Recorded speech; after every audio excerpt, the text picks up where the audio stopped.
ભારત સરકારના આહવાન બાદ ડેસર તાલુકામાં સાયરન રણકી ઉઠતા જ બ્લેકઆઉટમાં તાલુકાવાસીઓ સ્વેચ્છાએ જોડાયા હતા।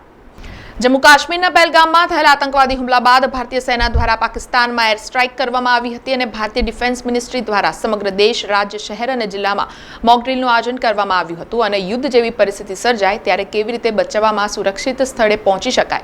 તે આશયથી મોક ડ્રીલ યોજાઈ હતી, જેમાં ડેસર તાલુકાના સાડાસાલ, પાંડુ, વચેસર, વાલાવાવ ચોકડી, વરસડા, મેરાકુવા સહિતના ગામોમાં વિવિધ જગ્યાઓ પર સાંજે 4 વાગે સાયરનો રણકી ઉઠતા જ તાલુકાવાસીઓ સ્વેચ્છાએ બ્લેકઆઉટમાં જોડાયા હતા અને પોતાના ઘર, ઓફિસ, દુકાન, ફળિયા સહિતની લાઇટો બંધ રાખીને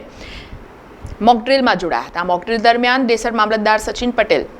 નાયબ મામલતદાર કિરણભાઈ, ડેસર તાલુકા પંચાયત ઉપપ્રમુખ Nilesh Patel, Desar police station PSI Gadhvi સહિતના સ્ટાફ અને અગ્રણીઓ ખાસ હાજર રહ્યા હતા। પ્રકાશની મળેલી સૂચના મુજબ 7:30 થી 8ના સમયગાળા દરમિયાન બ્લેકઆઉટનો પ્રોગ્રામ કરવાની સૂચના મળેલી હતી, જે અંતર્ગત આજરોજ ડેસર તાલુકામાં ડેસર પોલીસ સ્ટેશનનો સ્ટાફ, મામલતદાર કચેરીનો સ્ટાફ, સ્થાનિક આગેવાનો અને ડેસરની પ્રજાજનો સાથે રહી સ્વયંભૂ બ્લેકઆઉટમાં સહયોગ ખૂબ સારો આપ્યો છે અને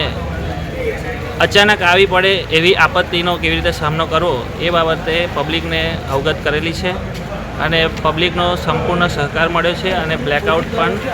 100% સક્સેસફુલ આપણે ડેસર તાલુકામાં કરી ચૂક્યા છીએ। સમાચારોના સતત અપડેટ માટે TNA ન્યૂઝને YouTube પર સબસ્ક્રાઇબ કરી બેલ આઇકોન પ્રેસ કરો અને અમારી સાથે જોડાયેલા રહો Facebook, Instagram અને Twitter ઉપર।